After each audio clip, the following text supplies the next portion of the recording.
आगे बढ़ा जाए, चलिए। अगला जो फंक्शन है ना, उस फंक्शन का नाम है IPMT। क्या नाम है? कौन?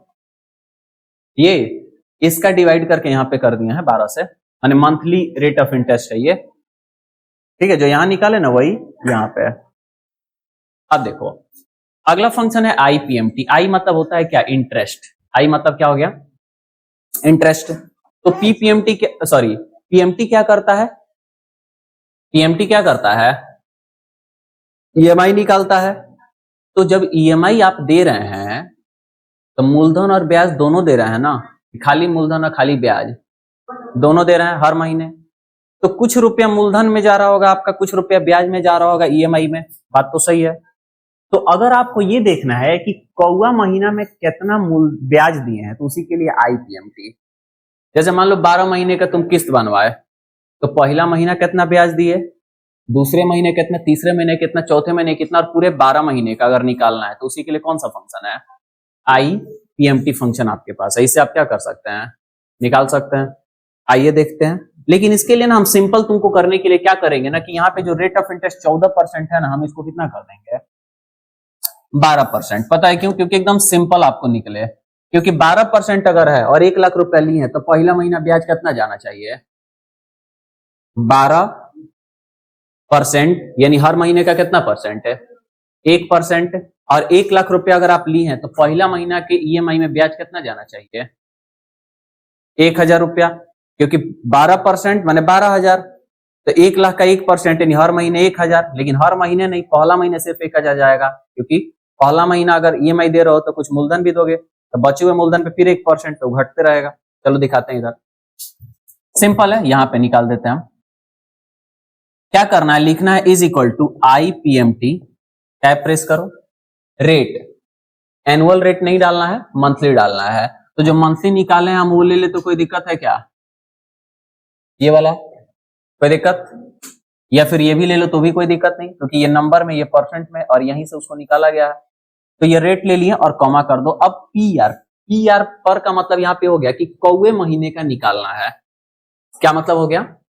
कौवे महीने का निकालना है। पहले महीने का निकालना है तो 1, दूसरे महीने का निकालना है 2, तीसरे महीने का निकालना है 3, पांचवें महीने का निकालना है, 6वें का निकालना है, और 7वें का निकालना है, और 12वें का निकालना है। तो मान लो पहले महीने का निकालना है, तो हम क्या किए? 1 और कॉमा दे दिए। अब NPR यानी कितने किस्तों में आप चुका रहे हैं, किस्त बताओगे तभी तो करेगा ना। तो हम 12 यहां से ले लिए, कोई दिक्कत है? चाहे ये गुने ये कर सकते हो तो भी कोई दिक्कत नहीं होगा, क्योंकि वहां चेंज करोगे तो यहां चेंजेस होते रहेगा। और कॉमा करके प्रिंसिपल वैल्यू माइनस में प्रिंसिपल वैल्यू ले लो, ब्रैकेट को क्लोज करके इंटर करो। पहले महीने कितना ब्याज, अब दूसरे महीने कितना है ये निकालना है, तो इसको रीनेम कर दो, और जहां पे 1 है वहां पे क्या कर दो? 2। लेकिन हम ये काम नहीं करेंगे, क्योंकि हमको हर महीने का चेक करना है ना। तो हम PR की जगह ना इसके ऊपर वाला सेल ले लेते हैं, कि वहां पे हम लिखते रहेंगे 1, 2, 3, 4, नीचे उसका निकलते रहेगा। इंटर कर दिए।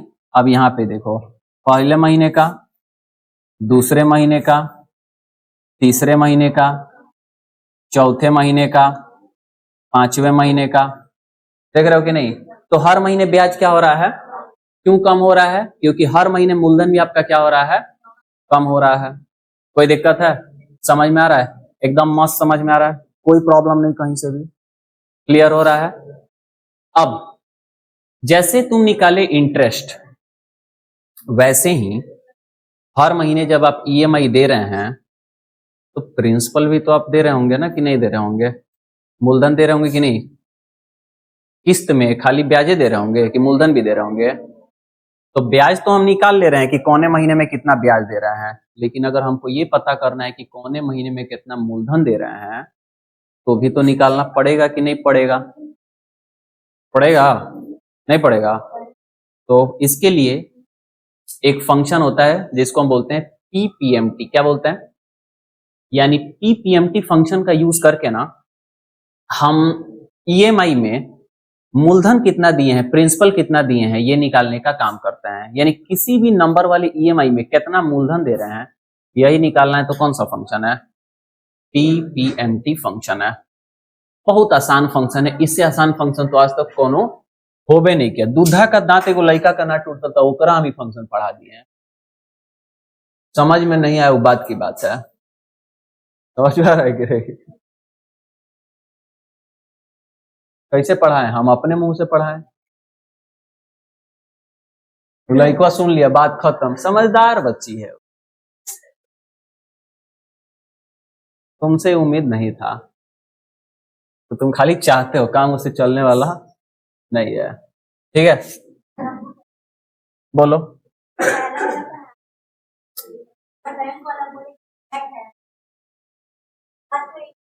नहीं, एक नहीं हुआ। सवाल इनका ये है कि बैंक वाला अगर मान लो कि बोलता है कि 12% फ्लैट है, चाहे 12% रिड्यूसिंग है, तो बात एक के नहीं हुआ। 12% रिड्यूसिंग है का मतलब ये हुआ,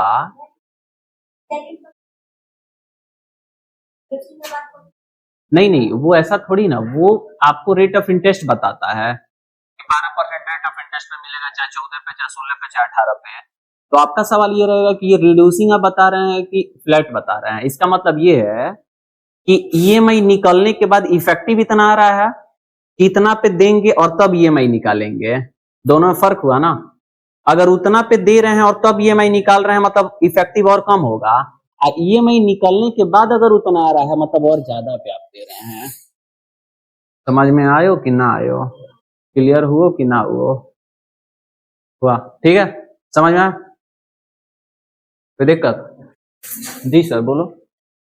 नहीं सर, चलो अब इधर निकालते हैं क्या हम लोग, प्रिंसिपल पीपीएमटी का यूज करके। तो हम लिखते हैं इज इक्वल टू पीपीएमटी, पीपीएमवाई क्या प्रेस किए, रेट यानी वही ब्याज दर ये ले लिए, कॉमा पर यानी कौए महीने का निकालना है। तो हम ना इसके लिए भी ना यही से ले लेंगे, क्योंकि इसमें जो हम लिखेंगे महीना उसी महीने का निकल जाएगा। इसे फायदा पता है क्या होगा, एक तीर से दो निशाना। पूछो क्या? कि यहाँ पे हम निकाल देंगे उसी महीने का मूलधन, यहाँ पे निकाल देंगे उसी महीने का, सॉरी, यहाँ पे निकाल देंगे उसी महीने का इंटरेस्ट, यहाँ पे निकाल देंगे उसी महीने का प्रिंसिपल, और यहाँ पे निकाल देंगे हम ईएमआई। समझ में आ रहा है? तो तुमको दिख जाएगा कि हर महीने ईएमआई बराबर आ रहा है, खाली हाई दोनों क्या हो रहा है, बदल रहा है। समझ रहे हो ना? तो हम ले लिया ये, और कॉमा देखें एनपीआर तो 12 ले लिए, और कॉमा देखें माइनस में प्रिंसिपल वैल्यू, ब्रैकेट को क्लोज कर दिए और इंटर कर दिए। और यहाँ पे हम ऑल्ट के साथ इज इक्वल टू करके क्या कर देंगे, जोड़ देंगे। तो देखो, तो यहाँ पे वही ईएमआई है, यहाँ पे वही। अब देखो, पहला महीना इतना ब्याज इतना मूलधन, ठीक है। दूसरे महीने हम इंटर नहीं करेंगे, इसके पीछे कारण है, क्योंकि सवाल अब हम एक पूछ रहे हैं तुम लोग से। सवाल ये है, ईएमआई हर महीने बराबर आता है कि घटता बढ़ता है? ईएमआई हर महीने बराबर आता है कि घटता बढ़ता है? बराबर आएगा। तो सवाल यह है कि दूसरे महीने जब हम ईएमआई दे रहे हैं तो इंटरेस्ट हमारा घटेगा करंट जितना है उससे, कि बढ़ेगा दूसरे महीने वाले में, फिर तीसरे में, चौथे में। और दूसरे महीने में जब हम ईएमआई देंगे तो प्रिंसिपल घटेगा कि बढ़ेगा करंट से, क्योंकि ईएमआई तो बराबर आएगा। तो ईएमआई जब बराबर आएगा तो ये भी दोनों तो बराबर नहीं चलेगा, ये भी बात पक्का है। क्यों नहीं चलेगा? क्योंकि हमको पता है कि मूलधन कम हो रहा है तो ब्याज भी तो बढ़ेगा, क्या घटेगा, क्या ब्याज हर महीने, लेकिन ईएमआई क्या रहेगा, तो बढ़ के क्या आएगा, मूलधन बढ़ के आएगा। यानी मूलधन का पार्ट हर महीने बढ़ता है, ब्याज का पार्ट हर महीने। इसीलिए बोला जाता है तुमसे कि लास्ट में अगर तुम अपना लोन जाके क्लोज कराते हो तो ज्यादा तुमको फायदा नहीं होता है, क्योंकि ज्यादा तुम्हारा इंटरेस्ट बचता नहीं है, क्योंकि इंटरेस्ट ऑफ पहले ही चाप लिया है पूरा। क्या है, क्या कि ढेर पहले प्रिंसिपल था तो ढेर इंटरेस्ट लगाया, अब कम प्रिंसिपल है तो इंटरेस्ट ज्यादा फायदा नहीं होगा। ऐसा सुनते हो कि नहीं सुनते हो? क्लियर हो रहा है ना? कोई प्रॉब्लम है? तो देखो ना, ये पहला महीना का, दूसरा महीना एंटर किए तो ये घटा ये बढ़ा, ये 7900 है। तीसरे महीने हम करते हैं तो क्या हुआ, ये घटा और ये बढ़ गया, लेकिन ईएमआई क्या है, बराबर। ईएमआई में कोई दिक्कत नहीं है। क्या समझ रहे हो? कोई प्रॉब्लम है? क्लियर हो रहा है ना? तो ये क्या था फंक्शन हमारा, आई पीएमटी पहले, और ये था हमारा पीपीएमटी। तो सिंपल है, ईएमआई निकालने के लिए कौन सा फंक्शन, पीएमटी। ईएमआई में किस महीने कितना इंटरेस्ट दिए हैं ये निकालने के लिए कौन सा फंक्शन, आईपीएमटी, और ईएमआई में किस महीने कितना प्रिंसिपल दिए हैं ये निकालने के लिए कौन सा फंक्शन, पीपीएमटी। और तीनों हम आपको बताएं काफी ज्यादा विस्तार से। लेकिन ये किसके लिए काम करेगा, बैंक के लिए कि महाजन के लिए? महाजन वाला तो दूध पिलाई से दूध पीता लड़का भी निकाल देगा। वाह क्या फंक्शन है, कोई दिक्कत समझ में आ रहा है? हो जाएगा। तो ये बहुत ज्यादा यूज में आने वाले फंक्शंस में से 3 फंक्शन था जो बहुत ज्यादा बैंकिंग सेक्टर में यूज में आएगा। अगर आपको कोई दिक्कत है, चाहे अगर आप कुछ चाहते हैं तो आप पूछ लीजिए, बता देंगे।